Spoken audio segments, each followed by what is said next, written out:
Karena aku anak korban perceraian, aku nggak gampang untuk bikin keputusan untuk menikah. Aku takut. Aku bisa apa sih kalau nggak Tuhan yang kasih semuanya? Ya nggak sih, kayak semua yang terjadi dalam hidup aku, terutama yang baik, itu mah belas kasihnya Tuhan lah. Tapi Tuhan kasih itu buat aku. Dan aku belajar bahwa kalau Tuhan kasihnya buat aku, gak ada yang bisa ambil. Gak usah terlalu terburu-buru, harus punya pasangan, harus cepet nikah gitu, gak perlu sih. Just be happy with your life. Jadi diri kamu versi yang terbaik. Pertama kali ketemu suami tuh ketemunya di mana sih? And how do you know he's the one for you? Nggak langsung gitu. Oh gitu. Aja. Oh iya. Aku ketemu sama suami aku itu di pesta ulang tahun temen waktu SMA. Tapi juga kita nggak dikenalin, nggak ada apa-apa. Nothing happen there. Dia bilang sih dia naksir dari aku pertama kali lihat, tapi kita nggak dikenalin, nggak ada apa-apa. Terus ya udah, kan aku sama teman-teman SMA aku cewek-cewek kan. Terus kita lagi foto gitu, pakai handphone gitu. Terus tiba-tiba dia muncul di belakang. Terus aku kayak, siapa sih ini, orang nggak kenal juga. SKSD gitu, zaman dulu namanya SKSD. Orang lagi foto sama cewek-cewek, ada cowok satu nyempil nih apa deh gitu. Terus udah nggak ada apa-apa. Waktu itu juga aku nggak single gitu, jadi udah nggak ada apa-apa, nothing happen. Terus pada suatu hari, terus aku udah nggak punya pacar, bisa-bisanya dia message aku di Friendster dong pada masanya. Wow, berarti ketahuan tuh tahun berapa zaman Friendster. Zaman aku SMA. Terus ya udah dia bilang, kenapa lama? Karena dia cari Maya satu-satu itu susah. Wow. Kan dia nggak tahu nama aku siapa kan. Jadi dia cari Maya satu-satu di Friendster yang mana orangnya gitu, baru bisa message. Udah, itu prosesnya panjang banget. Kita pacaran itu jangan ditiru ya. Teman-teman yang nonton, aku pacaran 7,5 tahun. Oke. Lama banget. Jadi sama sekali nggak yang aku lihat dia terus I know he's the one. Nggak ada. Itu biasa cuma di film-film ya. Itu juga kalau bener. Habis kan kalau film ceritanya menikah di end, nggak diceritain tuh besoknya setelahnya berantemin gimana? Kaos kaki ada di lantai, anduk berantakan. Nggak ada. Dan 7.5 years, butuh waktu 7,5 tahun. Iya, mungkin apa ya, dulu masih kecil sih ya, masih SMA kan, baru umur 18, 19. Terus nggak mungkin kita setahun 2 tahun kawin, masih belum selesai sekolahnya.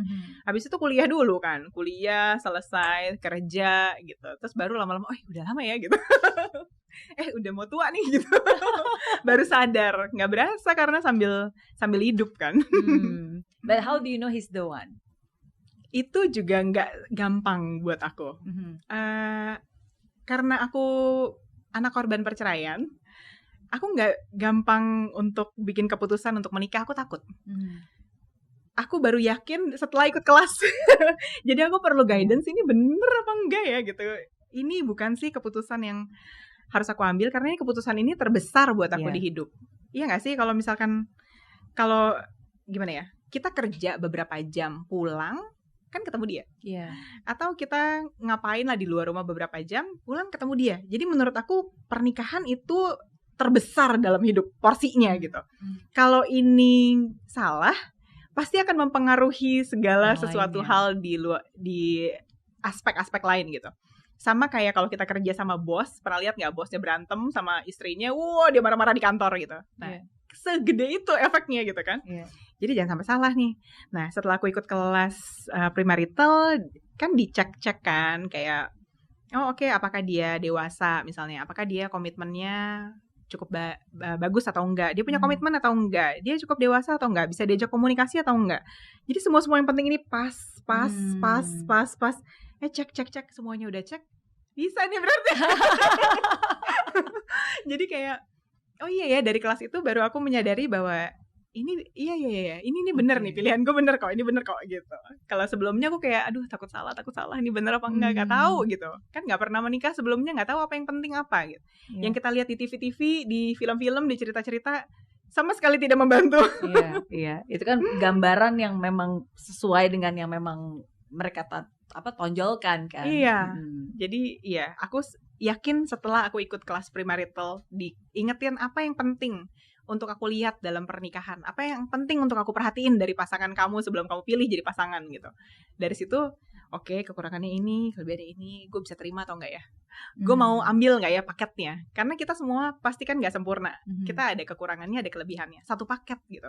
Jadi aku dulu mikir, ini bukan ya paket yang gue mau terima gitu. Ini kekurangan ini bisa nggak? Ini gue seumur hidup nih nggak berubah. Kayak tadi aku ngomong itu diingetinnya kayak gitu. Pasangan kamu tidak akan pernah berubah. Kekurangannya dia akan tambah parah. Lo mau terima atau enggak? Mau nggak kamu sama dia dengan keadaan sekarang? Jangan lihat besok dia jadi apa. Besok kan ada yang besok dia jadi dokter nih. Besok dia apa? Karena kita nggak tahu besok itu ada atau enggak gitu. Kamu lihat dia sekarang seada-adanya, adanya itu aja gitu. Mau atau enggak? Iya, mau atau enggak? Kekurangannya begini-gini tidak akan pernah berubah. Kemungkinan besar tambah parah. Mau atau enggak? Ya aku mikir mau enggak ya?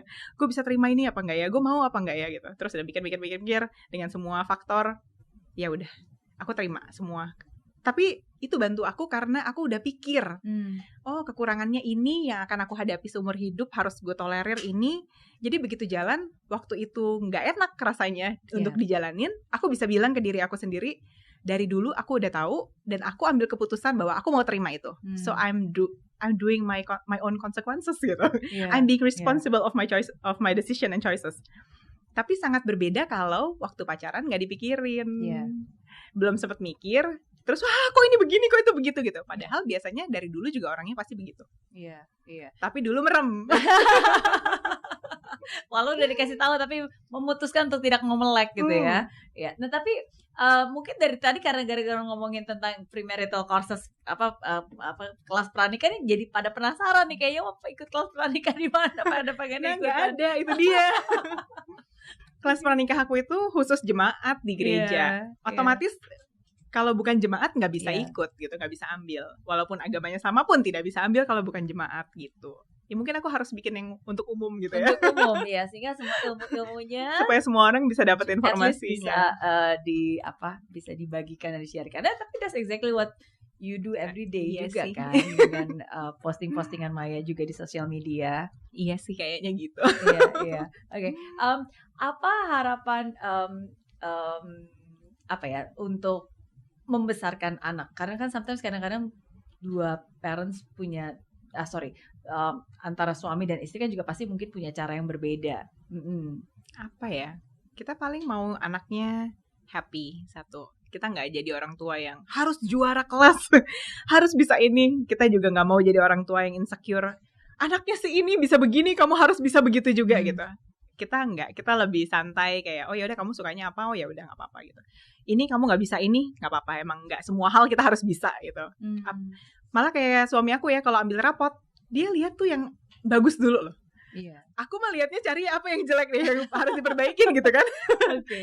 Dia lihat apa yang excellent. Oh, dia bagus di sini, dia bagus di sini, dia bagus di sini gitu. Jadi dia bawaannya tuh sepositif itu. Aku belajar itu dari dia sih. Jadi aku pikir ngapain kita bikin anak terlalu kompetitif tapi dia stres atau mungkin dia hate the school itself. Jadi kita pikir ya udahlah, yang penting kamu sekolah, make friends, be happy ya, be responsible. Betul. Tapi nggak harus juara, nggak harus paling bagus semuanya, nilainya harus excellent gitu, nggak. Jangan stres lah ya. Just be a kid. Just be a kid ya, harus banyak play. Justru mumpung masih kid ya kan. And no matter what happens ya, at least mereka harus bisa merasa dan tahu bahwa dirinya dicintai dan diterima, dan apapun juga ya dia selalu aman gitu, berada di dalam keluarga yang menerima dan ya merasa stabil. Itu sih yang kita mau, paling menghargai orang lain, bersyukur mungkin. Tahu benar tahu salah itu sih yang agak kita ajarin dari sekarang gitu. Ini benar, ini salah. Kalau tahu salah jangan dikerjain gitu. Menurut aku itu juga rumus terpenting dalam hidup sih. Kayak yang penting nggak usah S2, S3. Yang penting kalau udah tahu salah jangan dikerjain. That simple. Karena ada banyak orang udah tahu salah lo kerjain juga kan, akhirnya pasti buntutnya nggak baik gitu. Doing the right thing. Jadi kita dari kecil hal yang benar. Dari kecil itu salah atau benar gitu. Aku coba dipikir dulu itu salah atau benar gitu. Supaya tahu kalau udah tahu salah tuh jangan dikerjain gitu. My last 2 questions buat Maya. Yang pertama, aku suka banget dengan apa yang kamu tulis di profile Instagram. Kamu menulis bahwa there's nothing amazing about you except that you have an amazing God. That's true.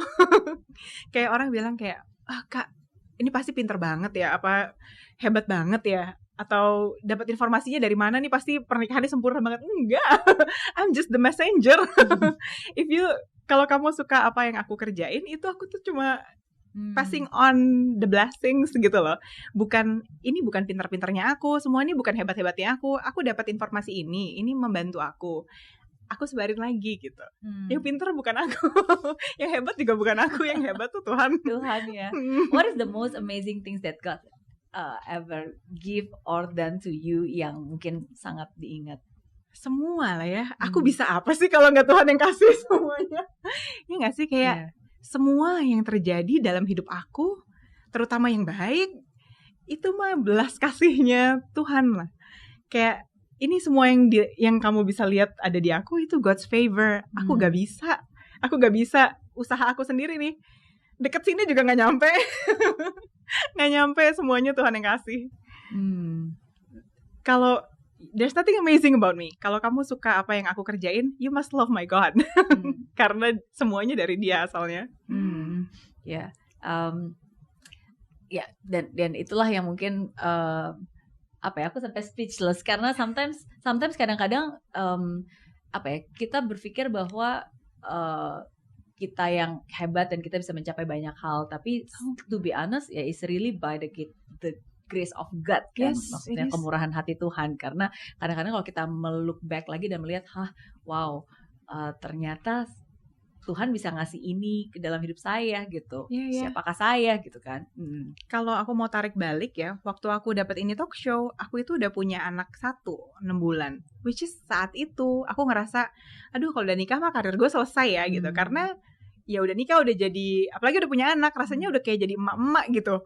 Kayak lebih banyak artis lain yang lebih muda, lebih cantik, lebih hebat, lebih bisa ini, bisa itu, bisa ngomong 7 bahasa, bisa apalah gitu ya.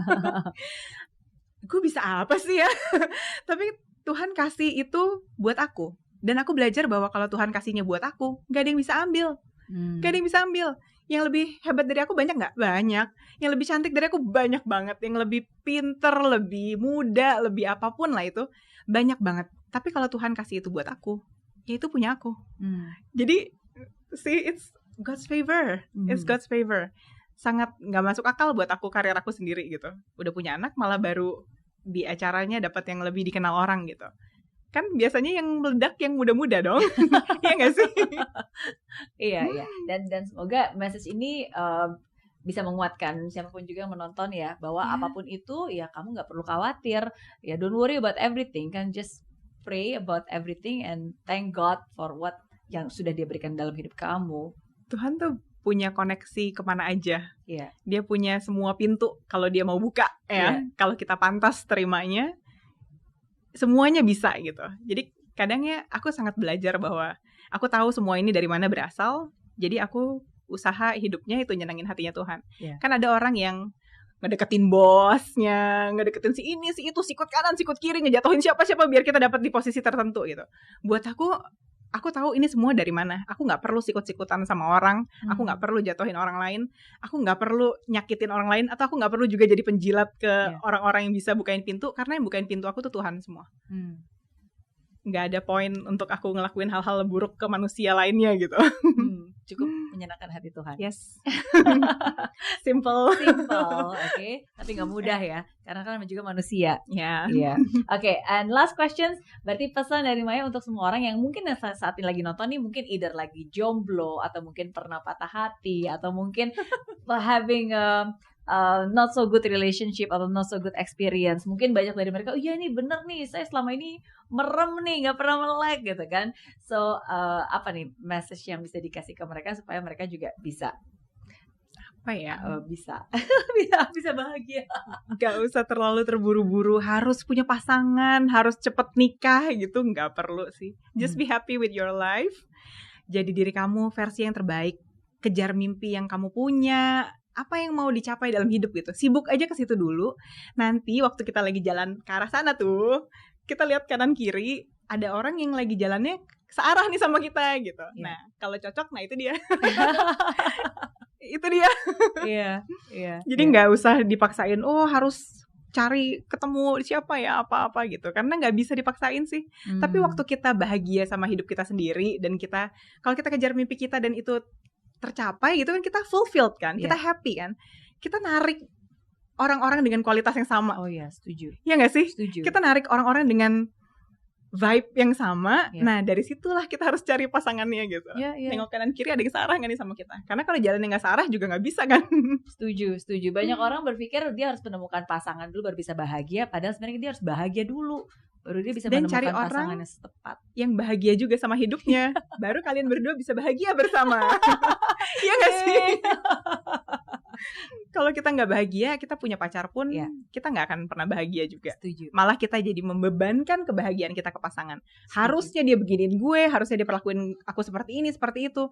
Jadi berat kan gitu. Tapi kalau kita udah happy sama diri kita sendiri, kita cari orang yang happy juga sama diri dia sendiri, baru kita bisa happy berdua. Setuju. Karena hidup ini aja udah tidak mudah ya.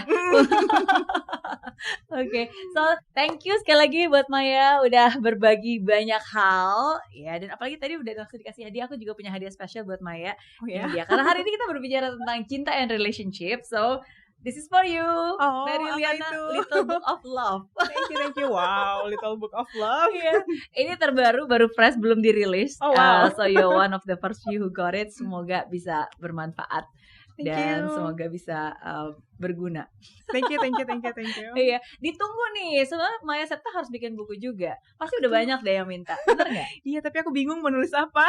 Kan udah ada semua tulisannya di Instagram. Gitu ya. Iya, aku tuh kalau misalkan nulis kan kepikirannya aja. Jadi begitu kalau harus dikomitmenin jadi satu buku, apa ya yang ditulis, aku bingung.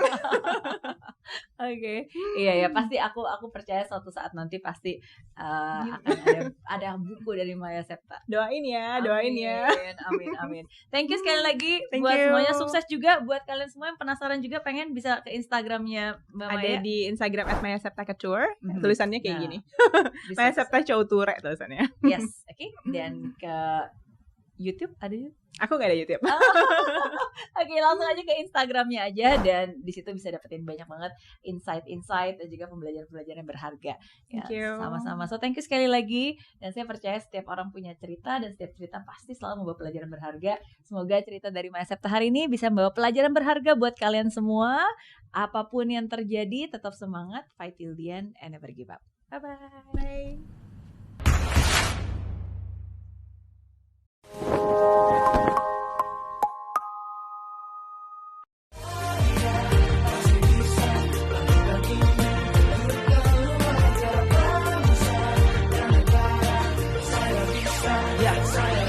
Laksana bumi tanpa hujan, hidup tanpa tujuan, kering dan mati tanpa hijaunya tumbuhan. Demikian kalau mimpi tak kunjung terjadi.